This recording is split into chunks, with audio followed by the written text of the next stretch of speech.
ကျမတို့ဒီနှုတ်ကပတ်တော်ကောင်းစဉ်အတူတူဖတ်ရအောင်ငါတို့ဒီခရစ်တော်၌တလုံးတော်ရတယ်ဒီနေ့တလုံးတော်ရတယ်ဖြစ်တယ်လို့ပြောတဲ့အခါမှာ1 ယောခန်းကြီး9အငယ်9ကိုကျမတို့အတူတူဖတ်ရအောင်တို့ဖြစ်လင်ကောင်းကင်ဘုံ၌ခမည်းတော်တပါနှုတ်ကပတ်တော်တပါတန်ရှင်းသောဝိညာဉ်တော်တပါတက်တေခံ3ပါးရှိ၍ထို3ပါးတို့သည်တလုံးတော်ရတယ်ဖြစ်တော်မူ၏ကောင်းကင်ဘုံမှာဘယ်သူရှိလဲနောက်ထပ်နှုတ်ကပတ်တော်တပါဖြစ်တယ်ဘယ်သူလဲသားတော်နောက်ထပ်တန်ရှင်သောဝိညာဉ်တော်3ပါးတလုံးတော်ရတယ်ဖြစ်တယ်ဒီနေ့နှုတ်ကပတ်တော်မှာ3ပါးတဆူလို့တော့မပါဘူးသို့တော်ညာလည်းပဲ3ပါးပေါင်းပြီးတော့တလုံးတော်ရတယ်ဖြစ်တဲ့အရာကိုဒီ1 ယော 9 9မှာကျွန်တော်အမြဲတမ်းဖတ်ရတယ်ခမည်းတော်အလုံးလုံးတဲ့အခါမှာလဲသားတော်ပါတယ်လို့တန်ရှင်သောဝိညာဉ်တော်ပါတယ်သားတော်အလုံးလုံးတဲ့အချိန်မှာလဲဝိညာဉ်တော်ကအတူရှိတယ်လို့ခမည်းတော်ကလည်းမဆပေးနေတယ်တန်ရှင်သောဝိညာဉ်တော်အခုကာလမှာကျွန်တော်တို့အတူရှိတဲ့အချိန်မှာလည်းပဲကောင်းကင်ဘုံ၌ရှိတဲ့ခမည်းတော်ကနားညမလို့သခင်ယေရှုကလည်းတပြိုင်နက်တည်းမှာကျွန်တော်တို့တဲ့နေစရာအိမ်ကိုပြင်ဆင်ပေးနေတယ်။ဘာလုပ်နေတာလဲ။3ပါးဖြစ်ပေမဲ့တလုံးတော်ရတယ်ဖြစ်ပြီးတော့တညီတညွတ်တဲ့ကျွန်တော်တို့အကျိုးအဖို့လုံးကပြင်ဆင်နေတယ်။ဒါပေမဲ့ကျွန်တော်တို့တော့တလုံးတော်အနေနဲ့ပြင်ဆင်နေတဲ့ခမည်းတော်သားတော်တန်ရှင်သောဝိညာဉ်တော်ရှိတော်ညာလဲ။သူတို့ရဲ့ရည်ရွယ်ချက်တွေနဲ့တလုံးတော်ရတယ်ဖြစ်ဖို့ရင်သင်နဲ့ကျွန်တော်ကိုဖခင်ကအလိုတော်ရှိတယ်။ဒါကြောင့်စာလံဆရာအမြင်လဲဆိုတော့ကောင်းကင်ဘုံ၌ပြည့်စုံတဲ့ကဲ့သို့မြေကြီးပေါ်၌ပြည့်စုံပါစေတဲ့ကောင်းကင်ဘုံမှာကတော့တလုံးတော်ရတယ်ဖြစ်နေတဲ့3ပါးစလုံးကမြေကြီးပေါ်မှာတလုံးတော်ရတယ်ဖြစ်ပြီသလားသင်နဲ့ကျွန်ုပ်ကခရစ်တော်၌တလုံးတော်ရတယ်ဖြစ်တယ်နော်ဖယားသားသမီးတွေတလုံးတော်ရတယ်ဖြစ်ရင်မာနတ်နိုင်ငံပြုတ်ကွဲတယ်ဖယားသားသမီးတွေတလုံးတော်ရတယ်ဖြစ်ရင်စာဒမနဲ့နေရာယူလို့မရတော့အိမ်တောင်မှာတယောက်နဲ့တယောက်တလုံးတော်ရတယ်ဖြစ်နေရင်ဂျားလူဝင်လို့မရဘူးဒီနေ့ယုံကြည်သူတွေသင်နဲ့ကျွန်ုပ်တလုံးတော်ရတယ်ဖြစ်ဖို့ရန်ကိုတော့အလိုတော်ရှိတယ်ဒါပေမဲ့အဲ့ဒီတလုံးတော်ရတယ်မဖြစ်အောင်ဘယ်သူလုပ်လဲဆိုစာဒမနဲ့လုပ်တယ်တငယ်ချင်းအရန်ချစ်ကြတယ်ဒါပေမဲ့တရက်ဂျားလူလည်းဝင်လဲသွေးထိုးစကားလည်းပြောတယောက်နဲ့တယောက်အမြင်နဲ့မကြည်လင်မဲနဲ့ကွဲပြားသွားတယ်။ကွဲပြားသွားခြင်းရဲ့ရလကပါထွက်လာတယောက်နဲ့တယောက်မျက်နှာမကြည့်ချင်လောက်အောင်မုန်းတီးသွားကြတယ်။စကလုံးနေနဲ့အနိုင်ယူသွားကြတယ်။အော် तू ကငါ့အဲ့လိုပြောတာဟုတ်လား။ငါသူ့ပေါ်မှာဒီလောက်ကောင်းနေတာတော့မှ तू ငါ့ပေါ်မှာအဲ့လိုမျိုးပြောသလားဆိုပြီးတော့တယောက်နဲ့တယောက်ဇနီးမောင်နှံတွေတငယ်ချင်းတွေမိဘနဲ့သားသမီးတွေတင်အုပ်ဆရာနဲ့အသင်းသားတွေခေါင်းဆောင်တွေပြုတ်ကွဲသွားကြတယ်ဒီနေ့ငါတို့ကခရစ်တော်၌တလုံးတော်ရတယ်ဖြစ်ကြတယ်ပြောရအောင်ငါတို့ဒီခရစ်တော်၌တလုံးတော်ရတယ်ဖြစ်ကြ၏ထပ်ပြောရအောင်အတူတကွဆိုမယ်ငါတို့ဒီခရစ်တော်၌တလုံးတော်ရတယ်ထပ်ပြောရအောင်ငါတို့ဒီခရစ်တော်၌တလုံးတော်ရတယ်ဖြစ်ကြ၏ဒီနေ့ရန်သူကလည်းတင့်ကိုဟောက်တော်ချင်တဲ့ကဲတော့အဘယ်သူကိုဝါမျိုးအမြဲတမ်းချောင်းတယ်အရန်ချစ်နေကြတဲ့ဇနီးမောင်နှံတွေဘယ်အချိန်ရန်ဖြစ်အောင်လုပ်မလဲချောင်းတယ်အရန်ချစ်နေကြတဲ့မိသားစုတလုံးတော်ရတယ်ဖြစ်နေတဲ့မိသားစုဘယ်အချိန်ပြိုကွဲအောင်လုပ်ရမလဲစာတမ်းမဲနဲ့ချောင်းတယ်အရန်တိုးတက်ပြီးတော့ဝိညာဉ်တော်နဲ့သွားတဲ့အသင်းတော်တွေဘလို့ပြိုကွဲအောင်လုပ်ရမလဲစာတမ်းနဲ့အမြဲတမ်းချောင်းတယ်တခါတလေဘယ်သူမှဖြစ်เสียမရှိတော့ကိုနဲ့ဖြစ်ကြတယ်ဒီနေ့မိသားစုများဘေးနားမှာရှိတဲ့ငယ်ချင်းပြောလာမင်းကမာနတ်ထက်အပြေးလင်တော်သူဖြစ်တယ်လို့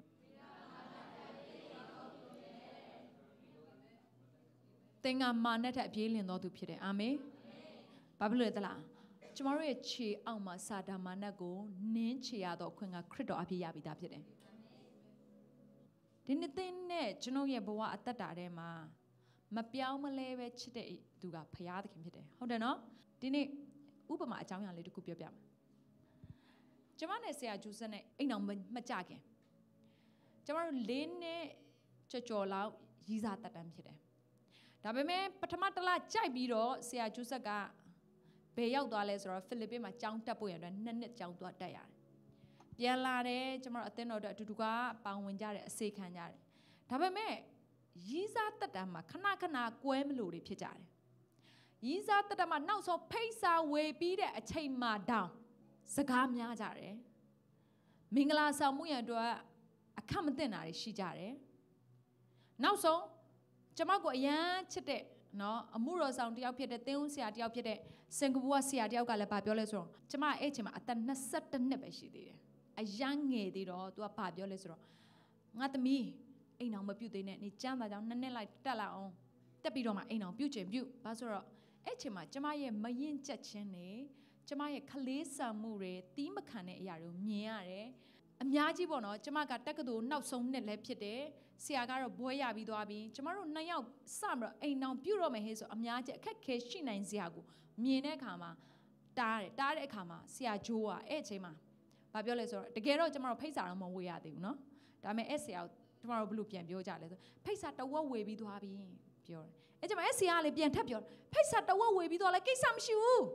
းပြန်သိမ့်လိုက်အကျမတို့ကလည်းအရန်လက်ထက်ချင်တာဆရာဂျိုးကအရန်လက်ထက်ချင်တော့ဗာပြောလဲလားမဟုတ်ဘူးမြန်မာနိုင်ငံရဲ့ရိုးရာကကြဖိတ်စာပြန်သိမ့်နေဆိုတာဖြတ်သိမ့်လိုက်တာနဲ့အတူတူပဲအဆက်ကွဲလို့မဖြစ်ဘူးဆရာဂျိုးကအဲ့ချိန်မှာထပ်ပြေ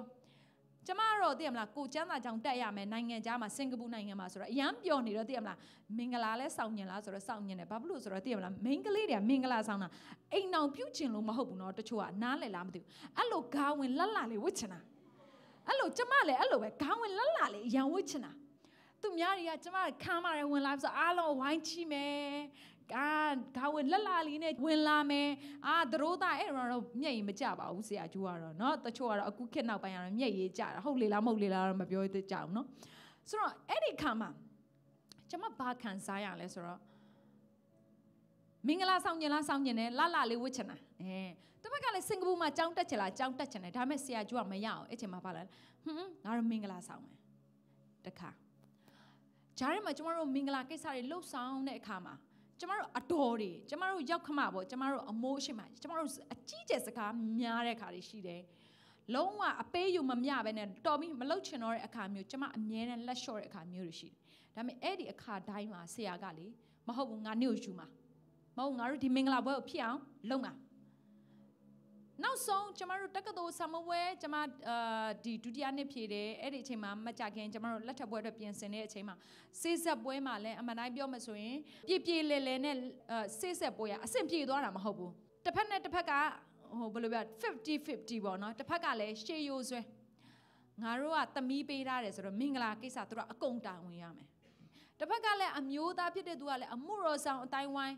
းအရန်ကြီးကြွယ်ဝချမ်းသာတာမဟုတ်တဲ့အခါမှာပြင်ဆင်တော့ပေးမယ်ဒါပေမဲ့ယုံကြည်ခြင်းနဲ့ခြေလန်းလန်းကြမယ်ဟုတ်တယ်နော်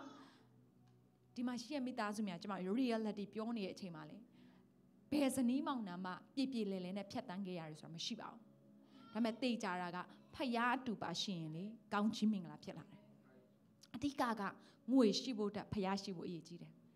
အိမ်တောင်မှာငွေရှိပြီးတော့စိတ်ဆင်းရဲနေရတဲ့ဇနီးမောင်နှံတွေအတွဲတွေတပုံကြီးပဲရှိတယ်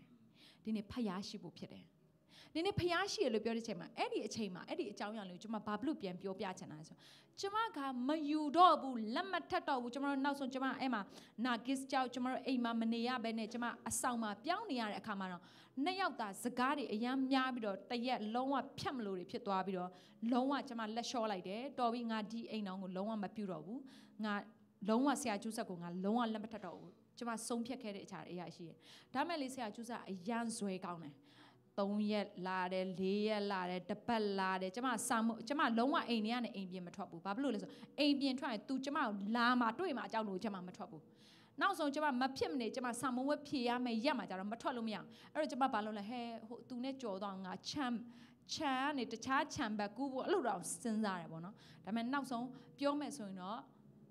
ဆရာဂျိုးဆက်ရဲ့ယုံကြည်တဲ့အရာဆရာဂျိုးဆက်ရဲ့ဆုံးဖြတ်ချက်ခိုင်မာတဲ့အရာကပဲကျမတို့လက်ထပ်ဖို့ရအကြောင်းဖြစ်လာတယ်ဒီနေ့တလုံးတော့လည်းဖြစ်ချင်းလို့ပြောတဲ့အခါမှာ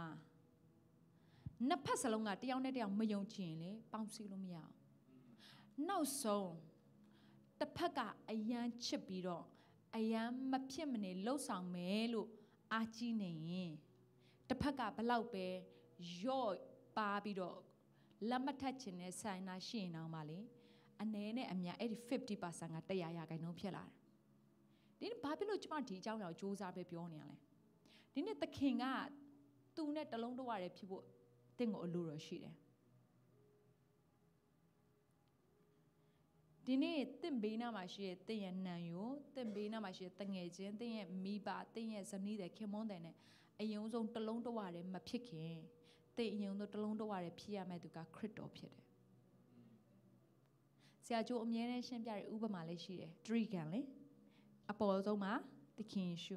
ဒီဘက်မှာခင်မွန်းတဲ့ဒီဘက်မှာဇနီးတဲ့ဘလို့ပဲသူတို့နီးစပ်အောင်လုပ်လို့ဘလို့မှနီးမဆက်နိုင်ဒါပေမဲ့နှစ်ယောက်စလုံးကခရစ်တော်နဲ့နီးလာလေသူတို့နှစ်ယောက်စလုံးကတာ၍နီးလာလေထုံးလေ၎င်းပဲသမီးကြီးဆိုင်လေအဲ့လိုပဲသူတို့ပေါင်းစီပြီးတော့အတကုံချအောင်လို့ဘလို့မှမနီးဆက်နိုင်ဒါပေမဲ့ခရစ်တော်စီသွားရင်သူတို့တာ၍နီးဆက်လာတာဖြစ်တယ်ဒီနေ့အသက်တာထဲမှာခရစ်တော်နဲ့တလုံးတော်ဝါတဲ့ဖြစ်မှာတင်းရဲ့ဇနီးတဲ့တင်းရဲ့ခင်မွန်းတဲ့နဲ့တလုံးတော်ဝါတဲ့ဖြစ်မှာဖြစ်တယ်ဒီနေ့စာတမန်ကတော့လေအမြဲတမ်းပြိုကွဲအောင်လုပ်လိုက်မယ်ဘာဖြစ်လို့လဲသလားအပေါ်မှာပြည့်စုံနေပြီမကြခင်ခရစ်တော်ကြွလာတော့မယ်ဟုတ်တယ်ဟုတ်သခင်ကတင်းနဲ့ကျွန်တော်ကိုသိမ်းဆဲတော့မှာသူကနေရာပြင်ဆင်ပြီးတော့ပြီးလောက်ပြီးတင်းကိုကြိုးစုံမဲ့မင်္ဂလာအခမ်းပွဲကအစင်တဲ့တို့သမီးကိုစောင့်နေတယ်ဒါပေမဲ့အချင်းချင်းအခုချိန်နေဒီကျမတို့ကပေါင်းစည်းလို့မရနိုင်ဘူးလူတွေကဖျားเจ้าလာမဲ့အဖွဲ့အစည်းတွေမှာတရားတွေသာဟောနေတာသင်းအုပ်ဆရာတွေတယောက်နဲ့တယောက်မကျေနပ်ကြဘူးအထူးသဖြင့်တယောက်နဲ့တယောက်အပေးယူမျှပဲတယောက်နဲ့တယောက်ကောင်းချောင်းပြောရင်တော့ကျေနပ်ကြတာပေါ့ဒါပေမဲ့ကိုယ်ထက်နည်းနည်းတာသွားတယ်လို့ခံစားရရင်လေဘာလုပ်လဲတလားတွန်းထုတ်ပလိုက်ရောကိုယ်ထက်တာသွားတယ်လို့ခံစားရရင်ကြည့်မရတော့ပေါင်းလို့မရတော့အနုလက္ခဏာတွေပြောတယ်အိမ်တောင်မိသားစုမှာမနှက်မိုးလင်းတာနဲ့အမြဲတမ်းဝန်ခံမှာငါတို့မိသားစုသည်ခရစ်တော်၌တလုံးတော်ရတယ်ဖြစ်တယ်ငါတို့အသင်းတော်သည်ခရစ်တော်၌တလုံးတော်ရတယ်ဖြစ်တယ်ငါတို့ဇနီးမောင်နှံသည်ခရစ်တော်၌တလုံးတော်ရတယ်ဖြစ်တယ်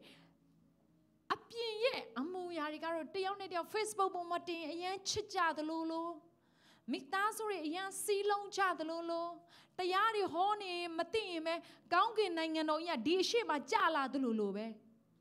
ဒါပေမဲ့အတွင်းထဲမှာသင်ကအတိဆုံးပဲဖြစ်တယ်သင်ခင်မွန်းတယ်နဲ့သင်မောင်နှမနဲ့ညီအကိုနဲ့သင်တငယ်ချင်းနဲ့သင်ရဲ့ရီးစားနဲ့သင်ရဲ့မိဘနဲ့သင်ရဲ့သားသမီးနဲ့တလုံးတဝရဖြစ်လားမဖြစ်လားဘသူအတိဆုံးလဲဆိုတော့ကိုအတိဆုံးပဲဒီနေ့ဒီတရားစကားကိုကြားလို့ကွဲပြားခြင်းတွေရှိနေတယ်ဆိုရင်ဒီနေ့ဖခင်သင်ကိုပြန်စကားပြောနေတဲ့အရာပြန်မှတ်မိစေချင်တယ်ခမီးတော်သားတော်တန်ရှင်တော်ဝိညာဉ်တော်ကတလုံးတဝရဖြစ်တယ်လို့သင်နဲ့သင်ရဲ့မိသားစုသင်နဲ့သင်ရဲ့အသင်းတော်သင်နဲ့သင်ရဲ့ဇနီးမောင်နှံကိုလည်းတလုံးတဝရဖြစ်ဖို့ဘယ်သူလိုတော့ရှိလဲဖခင်သခင်လိုတော့ရှိတယ်ကျမ်းပိုက်တစ်ပိုက်ကိုကျွန်တော်တို့ထပ်ပြီးတော့ဖတ်ရအောင်133ခုမြောက်သောစာလအပိုက်ငယ်1ညီကိုတို့သည်သဘောတူလျက်ပေါင်းဖော်ကြသည့်အရာမှာအလွန်ကောင်းပင်အလွန်တင့်တယ်လျောက်ပဲသဘောမတူပဲနဲ့ပေါင်းဖော်လို့မရဘူးသဘောတူမှသာလေပေါင်းဖော်လို့ရတာဒီနေ့ဇနီးမောင်နှံနေအိမ်တော်မိသားစုတွေသားသမီးနဲ့မိဘတွေသဘောမတူအောင်ဘသူအမြဲတမ်းချောင်းနေဆိုတော့စာတမန်နဲ့ချောင်းတယ်အထူးသဖြင့်စာတမန်နဲ့ကဘလို့ချောင်းလဲဘလို့လုပ်လဲတလားဒီနေ့ယုံကြည်သူတွေထဲမှာအမွေကြောက်စကားများတော့မောင်နှမတွေမခေါ်နိုင်ကြတရားရုံးမှာသွားကြည့်လိုက်တရားဆွဲထားကြတယ်ဘာတူလဲယုံကြည်သူအချင်းချင်းတယောက်နဲ့တယောက်ယုံကြည်သူတွေဘာကြောင့်လဲအမေကပေးလိုက်တဲ့အဖေကပေးလိုက်တဲ့အမွေအပေးယူမမျှတော့တရားတွေပြန်ဆွဲကြတယ်မောင်နှမတွေကွဲပြားနေတယ်နောက်ဆုံးအဖေအမေမသေးခင်မှာအမွေတွေတောင်းတယ်အမွေတွေကိုရောင်းစားဖြစ်တယ်အဲ့မှာပြန်ပြီးတော့မိဘကတရားဆွဲထားရတဲ့အရာတွေသားသမီးကနေမကျေနပ်လို့တရားအများကြီးရှိတယ်လောကကြီးထဲမှာလေတပင်နှစ်ပင်သုံးပင်လေးပင်ငါးပင်၆ပင်ခုနှစ်ပင်နဲ့ရှုပ်ရှက်ခတ်နေအောင်စာတမန်ကအမြဲတမ်းလုပ်တယ်ဒီကိစ္စကပြီးသွားပြီလွတ်မြောက်ပြီလို့ကျေးဇူးတော်ချီးမွမ်းရုံရှိတဲ့နောက်ထပ်အကြောင်းအရာတစ်ခုကထပ်ပေါ်လာပြန်မဟုတ်ဘူးလားမိသားစုများဒါပေမဲ့ကျွန်မပြောပြချင်တယ်နော်ငါတို့ဒီခရစ်တော်၌တလုံးတော်ရတယ်ဖြစ်ကြတာသင်နိုင်ငါကလည်းနာတယ်သင်ဆုံးရှုံးရင်ငါဒီလည်းဆုံးရှုံးဒီနေ့မှတ်ထားဒီနေ့ကွဲပြားစေတဲ့အရာတစ်ခုပဲရှိတယ်အဲ့ဒါကမယုံကြည်ခြင်းဖြစ်တယ်ဒါကြောင့်သင်ကိုဘုရားကနာမည်ပေးထားတယ်ယုံကြည်သူတ ယောက်နဲ့တယောက်ဇနီးမောင်နဲ့ပြိုကွဲစေတာဘာကြောင့်လဲဆိုယုံကြည်ခြင်းမရှိတော့လည်းမင်းငါကြည့်မရတော့မင်းငါယွန်းတယ်မင်းပြောတဲ့စကားတွေနဲ့ဘာဖြစ်တယ်ညာဖြစ်တယ်ဘာကြောင့်လဲသလားမယုံနိုင်တော့ညာတော့အယမ်းချစ်တာအယမ်းယုံတာမရှိတော့ကပစ္စည်းတွေလည်းရှိလဲရှိလားတယောက်နဲ့တယောက်မယုံနိုင်တော့မင်းရဲ့ဥစ္စာလေးမင်းရဲ့နာမည်လေးနဲ့မင်းကအိမ်တွေဝယ်ထားတာနေလဲနေ့ရဲ့နာမည်နဲ့ကားတွေဝယ်ထားတာအရင်တော့ကအယမ်းချစ်ကြတာငပိငရုတ်သေးတိုးစရာစားတော့အယမ်းချစ်တာကျွယ်ဝချမ်းသာခြင်းနဲ့ပိုင်ဆိုင်မှုတွေလည်းဝင်လာတယောက်နဲ့တယောက်မချစ်နိုင်ကြတော့ဘူးအမျိုးသားအလောက်ကောင်းတော့ကတော့အမျိုးသားကိုမလေးထမင်းတွေခုခတ်ပေးတာအမျိုးသမီးလာတော့ကတော့အမျိုးသမီးကိုချစ်လိုက်တာအမျိုးသမီးဝလဲဝလာအောင်တခြားအမျိုးသမီးရဲ့ရှင်ငါအိမ်ကမိမလည်းစိတ်ပြက်စရာပြောတော့မပြောရဲဘူးပေါ့ဒါမှစိတ်ထဲမှာအမျိုးသားပတ်စံရှိတော့ကတော့ဟဲငါယောက်ျားပြန်လာပြီဆိုတာနဲ့မလေးအကုန်လုပ်ပေးတာအမျိုးသားကနော်ဂျားနဲ့မှာအလုတ်အစမပြေလို့ပတ်စံမပို့နိုင်လေချက်ညာလေဒီမှာနေခူးစားလေဒီမှာနေလျှော်လေနေငါ့အောင်မှာပတ်စံမပေးနိုင်တာဘာဖြစ်လာလဲ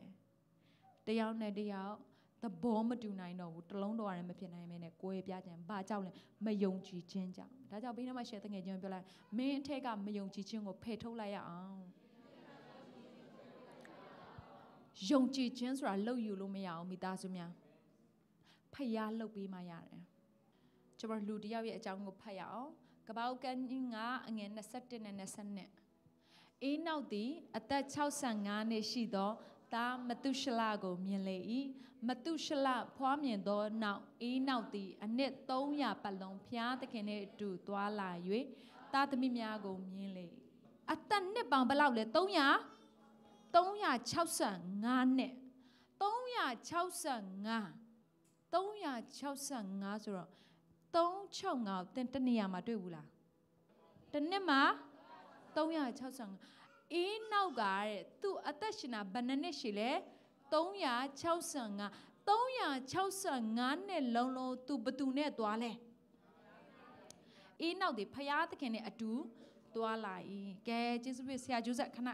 နော်ကျွန်မခင်မွန်းတဲ့ဆရာကျိုးဆက်လက်ခုပ်တီးတော့ကျိုးစုရအောင်ဆိုတော့ဖယားသခင်နဲ့အေးနောက်ကဘယ်လိုသွားလဲအတူသွားတယ်ဟုတ်ပြီကဲဒီဘက်သွားမယ်ဆိုရင်လည်းဘသူကလိုက်နေလဲ365နှစ်စလုံးမှာအေးနောက်ကဖယားသခင်နဲ့အတူသွားတယ်ဖယားသခင်ရက်ရင်သူရက်တယ်ဖယားသွားရင်သူသွားတယ်ရှင်းနဲ့နောက်နဲ့အတူတူသွားတာလားမဟုတ်ဘူးနော်ဘယ်လိုသွားလဲအတူတူသွားတယ်ကဲသွားမယ်ကဲအေးနောက်ကတမျိုးဖယားသခင်တမျိုးဆိုအဆင်ပြေလားသူသွားခြင်းနဲ့လမ်းကိုသွားခြင်းနဲ့လမ်းတူလားသဘောမတူရင်လေပေါင်းစည်းလို့မရအောင်အေးနောက်365နှစ်စလုံးမှာဖယားနဲ့အတူသွားလာတာသဘောတူညီခြင်းနဲ့အတူတူသွားတာအတူတူမသွားဘဲနဲ့ခုနလိုပဓာတလန်းတန်တလန်းတင်လို့ရင်လေသင်ရဲ့အိမ်တော်ဘယ်တော့မှပျော်စရာမကောင်း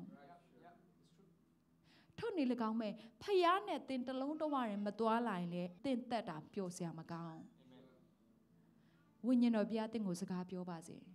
အခုသင်ဖယားနဲ့အတူတူသွားလာသလားဒါမှမဟုတ်ဖယားကသွားချင်တာတလန်းသင်ကသွားချင်တာတလန်းလားဒါမှမဟုတ်သင်ရဲ့ဇနီးမောင်နဲ့အတူသင်ကအတူတူသွားလာလားဒါမှမဟုတ်ခင်မွန်းတွေကတလန်းဇနီးတွေကတလန်းသွားနေလား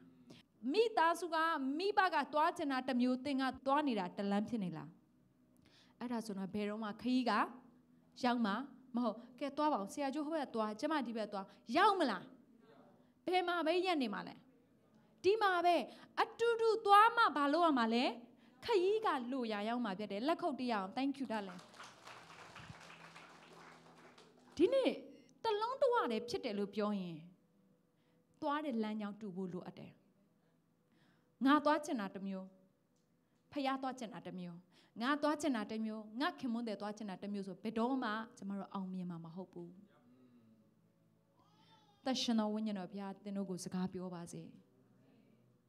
အေးနောက်က365နှစ်လုံးဖယားနဲ့သွားလာတယ်နောက်တစ်ဖန်မရှိဘူးတဲ့ဖယားကသူ့ကိုသိမ်းဆယ်တယ်ဒီနေ့ဘဝအသက်တာထဲမှာ အေးနောက်ကဲ့သို့ပဲသင်ဖယားနဲ့တွာလာပြီးတော့တစ်နှစ်မှာ365ရက်ရှိတယ်365ရက်စလုံးမှာသင်ဖယားနဲ့တွာလာရင်လေဖယားဘုံသင်အဖြစ်ထင်ကိုထင်ရှားလာမှာဖြစ်တယ်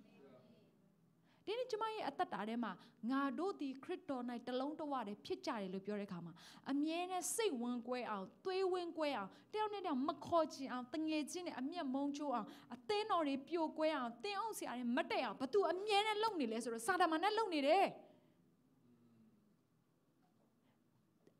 လုံငန်းတစ်ပတ်ကမှအရန်ချစ်ကြတာခေါင်းဆောင်နဲ့နောက်တစ်ပတ်လဲကြအောင်မချစ်နိုင်ကြတော့အတင်းနေပြောကြတယ်ဒီနေ့ကျွန်မပြောမယ်တယောက်နဲ့တယောက်သဘောတူခြင်းအရာမှာသွားရင်တော့အားလုံးကပြည့်ပြစ်တာပေါ့ဒါမဲ့ကျွန်မပြောပြမယ်ယောသရဲ့အသက်တာကိုကျွန်မပြောပြချင်တယ်ယောသကဖယားနဲ့အတူသွားလာတော့သူဟုတ်ပါသလားဟုတ်ပါတယ်ဖယားစကားကိုနားထောင်တော့သူလို့ဟုတ်ပါသလားဟုတ်ပါတယ်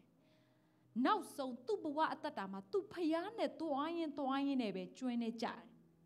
ဖယားနဲ့တွားရင်နဲ့ကျွန်းဖြစ်တယ်ဖယားနဲ့တွားရင်နဲ့ထောင်သားဖြစ်တယ်သို့တော်ညာလဲသူဘလောက်ပဲအလဲအပြောင်းတွေရှိပြီးဒုက္ခဆင်းရဲတွေရောက်ပါစေသူဖယားလက်ကိုဘယ်တော့မှမလွတ်ဘူးနောက်ဆုံးသူ့ရဲ့ဘဝအသက်တာထဲမှာလူကအဆင်ပြေနေဖယားနဲ့တွားတာအဆင်ပြေတယ်ဇနီးမောင်နှံနေချမ်းသာခြင်းဒုက္ခထဲမှာအတူတူဖြတ်တန်းနေရတယ်ဆိုတော့လေအဆင်ပြေတာပေါ့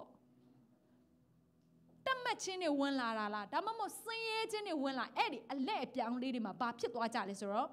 တယောက်နဲ့တယောက်အတူတူမသွားနိုင်ကြတော့ဘူးသဘောတူလျက်ပေါင်းဖော်ခြင်းအရာကအလွန်ကောင်းတယ်အလွန်တင့်တယ်လောက်ပတ်တယ်ဒီနေ့အသင်းတော်ထဲမှာမိသားစုများဒီနေ့သင်းဦးဆရာကသွားကျင်တာက G12 ကိုကသွားကျင်တာနောက်တလန်းဆိုရင်သင်ဖြစ်နိုင်ရင်လမ်းခွဲသွားပါလို့ကျွန်မမပြောချင်ဘူးနော်သင်ကိုဖျားသခင်ကဒီကော်နယ်ဆုံးမှာနေရာချရင်ဒီသင်အုပ်ဆရာယူပါယုံတော့ကိုသင်ထက်ချက်မကွာလိုက်ရမှာဖြစ်တယ်အနောက်ကနေလိုက်ရမှာမဟုတ်နော်သင်အုပ်ဆရာနဲ့အတူတူလိုက်ရမှာအေးနောက်ကဖျားသခင်နဲ့အတူ365နှစ်လုံးသွားလာတဲ့ကဲ့သို့သင်ဒီလေဒီသင်အုပ်ဆရာနဲ့အတူ365ရက်စလုံးသင်အတူတူသွားလာရမယ်365နှစ်လုံးအတူတူကွာသွားလာရမှာဖြစ်တယ်သင်ရဲ့ခင်မွန်းတယ်ယူတော့ကတော့အိုဒီဖြစ်စေနာဒီဖြစ်စေပိန်ဒီဖြစ်စေဝါဒီဖြစ်စေအဲ့တော့မပါလိုက်ဘူးထင်တယ်နော်စင်ရဲဒီဖြစ်စေချမ်းသာဒီဖြစ်စေကျမတို့ကအမြဲတမ်းဘာဖြစ်လဲသဘောတူတာအာမေထူတာအရန်လိုချင်တာ哦အရန်ချစ်တာကြားလဲလာတညဤတွေကလည်းခဏပေါက်တယ်ကွယ်နော်ပြီးရင်ပစီးပစက်ကလည်းအရန်များတယ်ကြားလဲလာမျက်နှာတော့မကြည့်ချင်တော့ကျွန်မပြောပြမယ်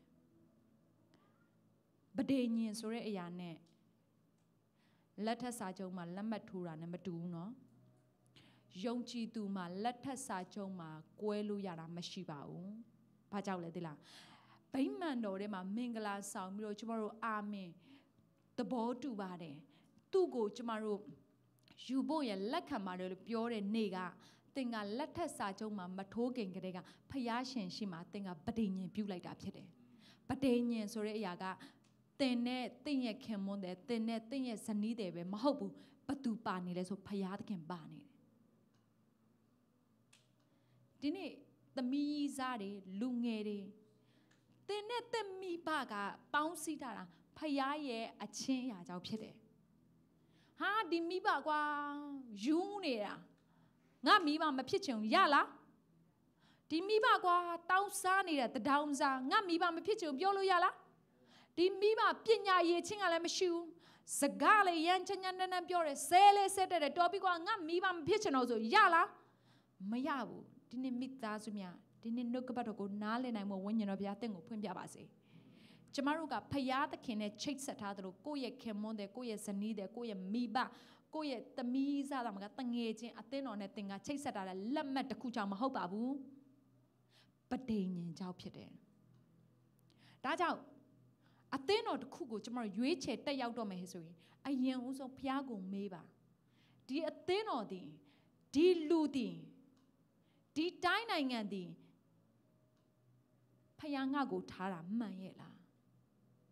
ငကိုကလေးကပြက်ပြက်တတတင်ဖယားကိုမေးထားရင်ဘလို့အလက်အပြောင်းမဲ့ရှိဘယ်တော့မှကိုယ်နိုင်ငံပေါ်မှာတစ္ဆာဖောက်မှာမဟုတ်ကိုခင်မွန်းတဲ့အပေါ်မှာတစ္ဆာဖောက်မှာမဟုတ်တိုင်ရင်လာလေဖယားနဲ့အတူသွားလာခဲ့တာပဲမဟုတ်ဘူးလားသွားလာလွန်းလို့အမတ်တရားသူကမနာလို့ဖြစ်တယ်နောက်ဆုံး3ချိန်သူဆုတောင်းတယ်မနက်နေ့လေညအထက်ခမ်းမတားပြီးပရင်းမောက်ကိုဖွင့်ပြီးဆုတောင်းတယ်သူရဲ့အမတ်တရားသူကိုမနာလို့တဲ့အခါမှာဘယင်ကလွဲပြီးအခြားသောဖယားကိုကိုးကွယ်တဲ့သူချင်းသိတွေနဲ့ချခံရမယ်ပြောဒါပေမဲ့သူဖယားလက်ကိုလွတ်လားမလွတ်ဖယားနဲ့အတူသွားလာစေပဲလာလေငါ့ကိုချင်းသိတွေနဲ့ချလဲငါတယောက်တည်းမဟုတ်ဆိုတာငါနားလေတဲ့ဘာဖြစ်လို့လဲငါရဲ့ဘေးနားမှာဖယားရှိတယ်ငါကဘယ်သူနဲ့သွားလာနေတော့သူလဲ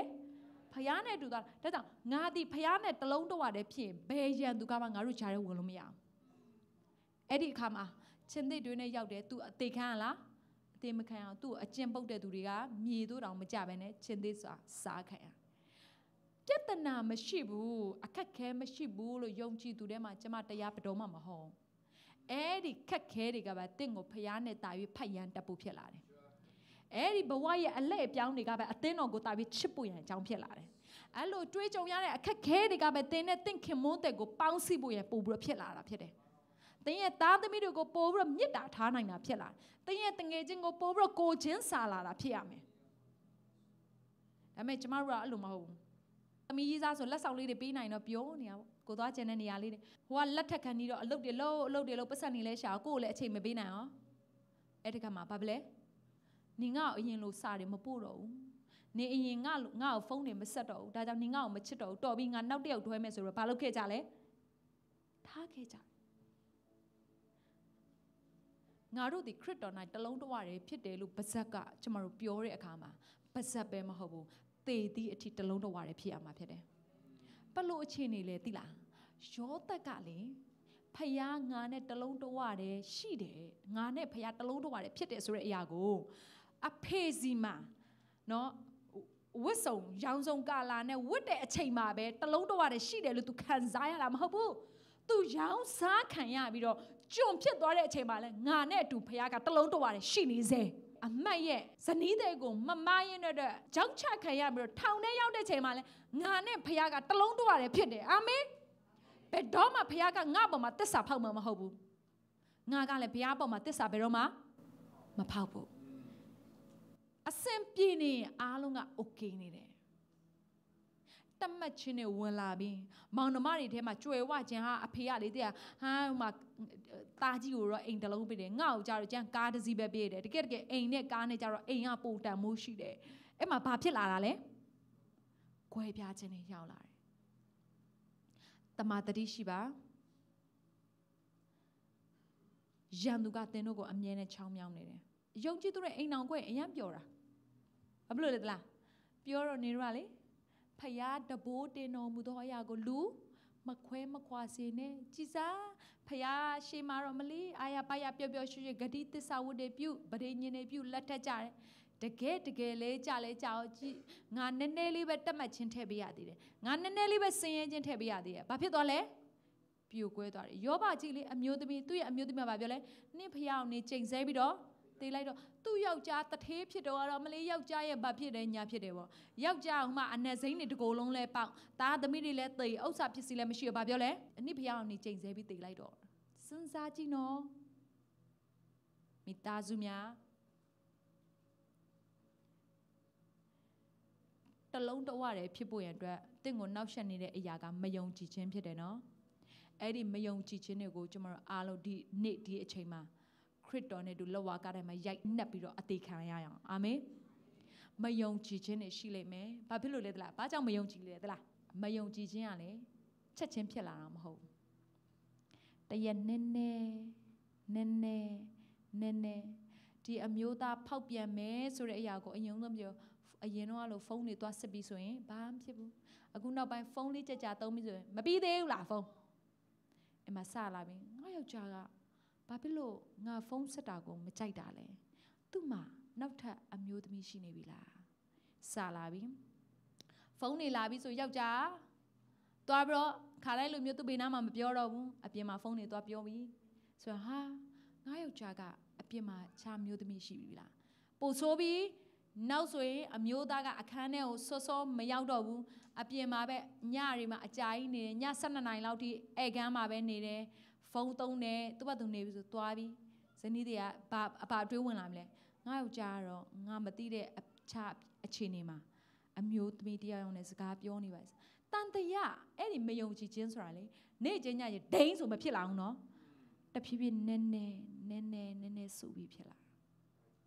ဒီနေ့စာတမန်ကလေသင်တို့ရဲ့ဘဝအသက်တာတွေကိုပြိုကွဲအောင်အများကြီးမလုံးနည်းနည်းချင်းထဲတာဒီအသင်းတော်လားဒီသင်အုပ်ဆရာလားငါ့ကိုမချစ်ပါဘူးကွာငါမွေးနေ့မှာတော့လက်ဆောင်မပေးပါဘူးကွာငါမွေးနေ့မှာတော့ wish မလုပ်ပါဘူးကွာငါနေမကောင်းတာတော့လာမကြည့်ပါဘူးကွာငါရီးစားလားငါ့ကိုမချစ်ပါဘူးကွာကြည်ဟန်သူများတွေရီးစားဆိုရင် story ပေါ်တင်လိုက်တာနဲ့ chocolate စားကျင်တယ်ဟေးဆိုအလိုက်သိရမှာပေါ့အခုကငါသွားပြောနေရတယ်ငါ့ကိုတကယ်မချစ်ပါဘူးကွာဘာဖြစ်ကြတာလဲတိလားယုံကြည်သူလို့အမိခံထားပြီးတော့တကယ်အရင်ကယုံကြည်သူမဖြစ်နေဘူးမယုံကြည်သူဖြစ်နေတာ